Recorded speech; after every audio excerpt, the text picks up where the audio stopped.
ये जो विज्ञापन दिखाई दे रहे हैं ये असिस्टेंट टीचर पद के लिए लिया जा रहा है, जिसमें दिया गया है कि असिस्टेंट टीचर लिया जा रहा है लोअर प्राइमरी स्कूल सेक्शन में लिया जा रहा है, जिसमें वैकेंसी दिया गया है 3800 वैकेंसी दिया गया है।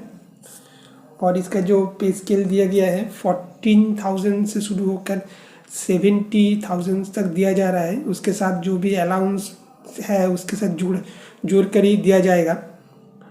और यहाँ पर जो वेबसाइट के बारे में बताया गया है इसी वेबसाइट में जाकर ऑनलाइन फॉर्म फिलअप करना होगा।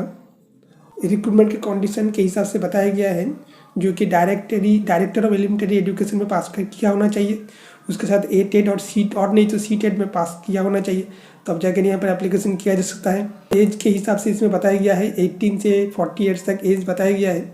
42 ईयर्स के छूट दिया गया है एक सर्विसमैन के लिए। 43 ईयर्स का छूट दिया गया है OBC और MOBC के लिए।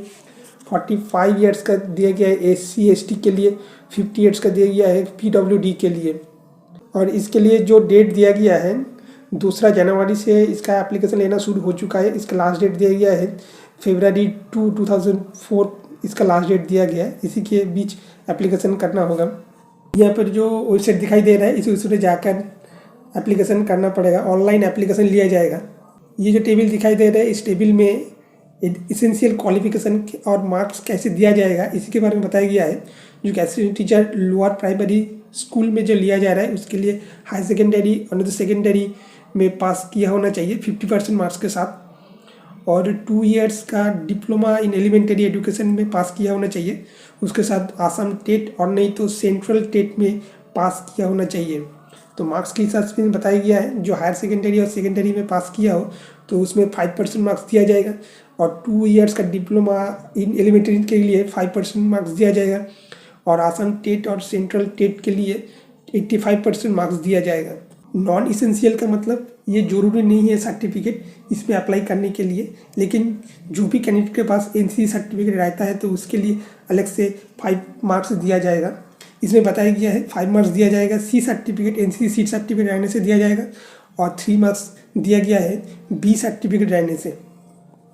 यहाँ पर पेमेंट कॉपी दिया गया है कैसे एप्लीकेशन को फॉर्म फिलअप करें, तो ये कैंडिडेट अच्छे से देख ले जिससे गलत होने की चांसेस कम रहेगा। ऑनलाइन एप्लीकेशन के समय क्या क्या डॉक्यूमेंट अपलोड करना चाहिए इसके बारे में इसमें लिस्ट दिया गया है, जो कि पासपोर्ट साइज फोटोग्राफ होना चाहिए और HSLC एडमिट कार्ड देना पड़ेगा। HSLC मार्कशीट और सर्टिफिकेट अपलोड करना होगा।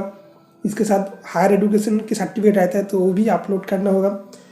BE DEIED मार्कशीट अपलोड करना होगा। कास्ट सर्टिफिकेट अपलोड करना होगा। A-TET और नहीं तो C-TET पास किया हो इसका सर्टिफिकेट अपलोड करना होगा। तो ये सब सर्टिफिकेट JPG और JPEG फॉर्मेट में होना चाहिए। तो एप्लीकेशन करने से पहले यहाँ पर जो नोटिफिकेशन दिया गया है ये नोटिफिकेशन को अच्छे से देख ले, इससे गलत होने की चांसेस कम रहेगा।